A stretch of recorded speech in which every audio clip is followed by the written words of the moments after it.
आपने कई बार महसूस किया होगा कि जो लोग अच्छे कर्म करते हैं वो हमेशा परेशान रहते हैं, वहीं दूसरी तरफ जो लोग बुरे कर्म करते रहते हैं वो खुश रहा करते हैं। और अच्छे कर्म करने वाले जो लोग होते हैं, आखिर उन्हें इतनी परीक्षा क्यों देनी पड़ती है, जबकि अधर्म की राह में जो लोग हैं वो खुश हैं, जिंदगी का लुत्फ भी उठा रहे हैं। आपके मन में भी अगर ये सवाल है तो आज इसी प्रश्न का उत्तर जानेंगे भगवत गीता में जो श्री कृष्ण ने अर्जुन को दिया था। भगवत गीता के वर्णित एक कथा के अनुसार जब भी अर्जुन के मन में कोई दुविधा होती थी तो वो श्री कृष्ण के पास पहुंच जाते थे। एक बार की बात है, अर्जुन भगवान श्री कृष्ण के समीप आकर के बोले कि भगवान, मैं दुविधा में हूँ। तो इसका जवाब वो श्री कृष्ण से चाहते थे। तो श्री कृष्ण ने पूछा कि आखिर सवाल क्या है, क्यों परेशान हो? अर्जुन ने कहा, मुझे ये जानना है कि अच्छे लोगों के साथ हमेशा बुरा ही क्यों होता है, वहीं बुरे लोग खुशहाल दिखते हैं। अर्जुन के मुंह से ऐसी बात सुन करके श्री कृष्ण मुस्कुराए और उन्होंने कहा कि मनुष्य जैसा सोचता है और महसूस करता है वैसा नहीं होता है, बल्कि अज्ञानता की वजह से वो सच्चाई को समझ नहीं पाता है। अर्जुन उनकी ये बात को समझ नहीं पाए। अर्जुन ने उनको कहा कि मैं आपकी बात को समझ नहीं पाया। तो श्री कृष्ण ने उन्हें कहा कि चलो मैं तुम्हें एक कथा से इसे समझाता हूँ।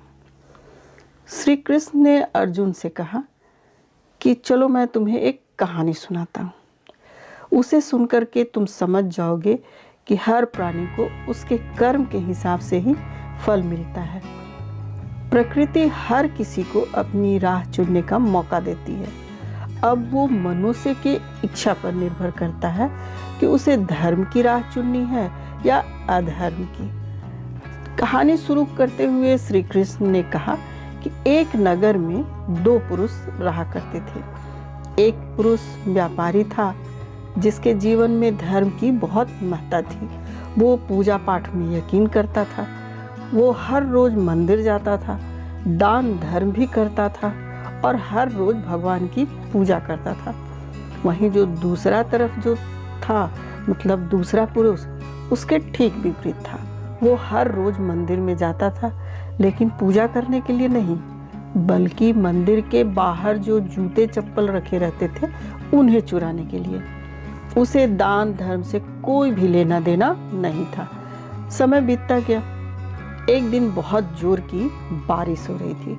उस वजह से मंदिर में पुजारी के अलावा उसमें कोई नहीं था। ये बात जब दूसरे पुरुष को पता चली तो उसने कहा कि यही सही मौका है मंदिर से धन चुराने का। पंडित से नजर बचा करके उसने मंदिर का सारा धन चुरा लिया। उसी समय धर्म कर्म में विश्वास रखने वाला जो दूसरा व्यक्ति था मंदिर जा पहुंचा। दुर्भाग्य से मंदिर के पुजारी ने उसे ही चोर समझ लिया और चिल्लाने लगा। वहां लोग एकत्र हो गए और उसे बहुत मारा। किसी तरह वो बचते बचाते वहां से निकला तो दुर्भाग्य से वहां भी उसका एक्सीडेंट हो गया। वो एक गाड़ी से टकरा गया और घायल हो गया। फिर वो व्यापारी किसी तरह लंगड़ाते हुए घर जाने लगा। रास्ते में उसकी मुलाकात उस पुरुष से हुई जिसने मंदिर से धन को चुराया था। उसने कहा, आज तो मेरी किस्मत चमक गई, एक साथ इतना धन मिल गया। ये सब देख करके जो अच्छा इंसान था, जो अच्छा व्यापारी था, उसे बहुत बुरा लगा। तब घर जाकर के वो भगवान का सारा तस्वीर निकाल दिया। कुछ साल के बाद दोनों ही की मृत्यु हो गई। मरने के बाद जब दोनों यमराज की सभा में पहुंचे तो भले पुरुष ने दूसरे व्यक्ति को देखा तो उसे बहुत कस के गुस्सा आया। उसने क्रोधित होकर यमराज से पूछ लिया कि मैं तो हमेशा अच्छे कर्म करता था, दान में विश्वास रखता था, उसके बदले में जीवन भर मुझे क्या मिला?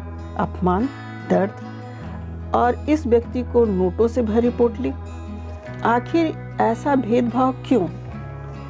इस पर यमराज ने कहा, पुत्र तुम गलत समझ रहे हो। जिस दिन तुम्हारी गाड़ी से टक्कर हुई थी वो दिन तुम्हारे जीवन का आखिरी दिन था, परंतु तुम्हारे अच्छे कर्मों की वजह से तुम्हारी जो मौत थी वह सिर्फ एक छोटी सी चोट में बदल गई।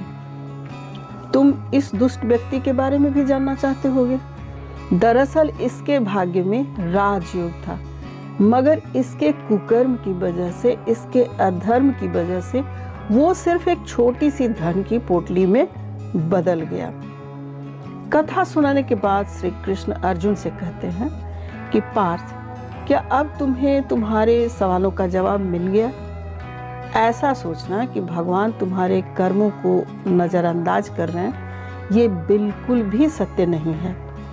भगवान हमें कब किस रूप में दे रहे हैं मनुष्य को समझ में नहीं आता, मगर आप अच्छे कर्म करते रहें तो भगवान की हमेशा आप पर कृपा बनी रहेगी। इसलिए अच्छे कर्मों को बदलना नहीं चाहिए, क्योंकि उसका फल हमें इसी जीवन में मिलता है। इसलिए मनुष्य का फर्ज है कि वो हमेशा अच्छा कर्म करते रहे, क्योंकि श्री कृष्ण ने गीता में बताया है किसी के द्वारा किया गया जो कर्म है वो कभी बेकार नहीं जाता है, चाहे वो अच्छा हो या फिर बुरा हो। ये वीडियो यदि आपको अच्छी लगी तो इसे लाइक करें, शेयर करें और सब्सक्राइब करें। साथ ही बेल आइकन को भी प्रेस कर दें, जिससे नए वीडियो के अपलोड करते ही आपको नोटिफिकेशन मिल जाए। आप अपने बहुमूल्य कमेंट ज़रूर करें, जो कि मुझे काफ़ी मोटिवेट करते हैं। आप हमेशा स्वस्थ रहें, सफल रहें, हमेशा खुश रहें। इसी कामना के साथ मिलते हैं नेक्स्ट वीडियो में।